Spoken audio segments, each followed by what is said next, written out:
Okay, good morning. Today, I inform you in advance that kindly read the manufacturer's manual since we will conducting a crankshaft deflection. I hope so that you all read the manufacturer's manual. So, first and foremost, safety first. So, before we proceed in the workplace, which is in the generator, we should wear the appropriate PPE in the main engine rather. So don't neglect the importance of wearing the appropriate PPE. And the next is you, Mr. JB, you are assigned to isolate the working place by turning off or the circuit breaker in the pump or minimizing or stopping the unwanted startup. So kindly close the valves and ensure that it is isolated. So what you should do is put the very good. So and the next is the since I assume that everyone is read the manual. Now is you, Mr. Cabalquinto, what are the tools needed and the spare parts required? Yes, the tools needed is we can only use combination range number 17, and I check the spare parts in there is we have two available with bearings and etc. Very good. So if ever there's a sagging in our crankshaft, we should prepare the spare parts needed. So very good. And then the next is how we can distribute or disseminate the work. So before we proceed, before we conduct the crankshaft deflection, we should first open the test cap, then crankcase doors, and then Then I must get the dial indicator engage. I engage the engage very good. Then get the dial indicator and put between the crank wheel, then set it below 20. so very good. Then the next is since it is a dangerous task if we will not prepare the risk. So we should now conduct a risk assessment. So in your perspective or in your observation, what are the risks that could happen?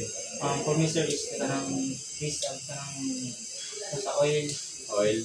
ang surrounding is slippery, so we should wipe or remove the oil. And also burns because engine is, if it is started, it is Burn. Okay. pulling objects.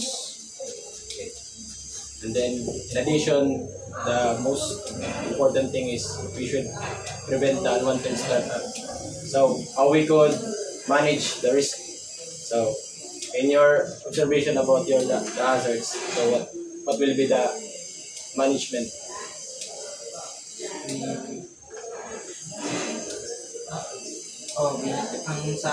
For me is the oil we use kanang rags or kanang maps para remove the oil and hazards. And then to prevent burn, we should cool down our engine, the main engine, to conduct a crankshaft deflection. Lastly, Always wear a safety knot in when conducting your work so that you can avoid foot hit by the falling objects. okay. So, now I will assign you, Mr. Recto, that we should validate the working permits. So it should be signed by the officer that inform the bridge, including the officers in charge or in duty. And the lastly is the documentation. So you should fill up the maintenance form, the job, then the PMS in the logbook. So we should fill up the maintenance. And if ever, if possible, you should take a picture for documentation. Then, upon conducting the crankshaft deflection, if we observe the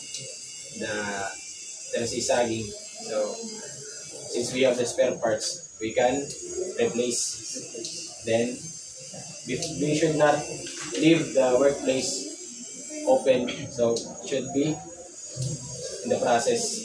So, what will be the ending? Before we run this, we secure the tools, then make sure that there is no one leave behind inside the Then after that, if it is all clear, we should close the store. Then close the face rack. Then disengage the turning gear. Okay. Then, in addition, we should double check on the crankshaft deflection. So, I hope you should go on time, and thank you.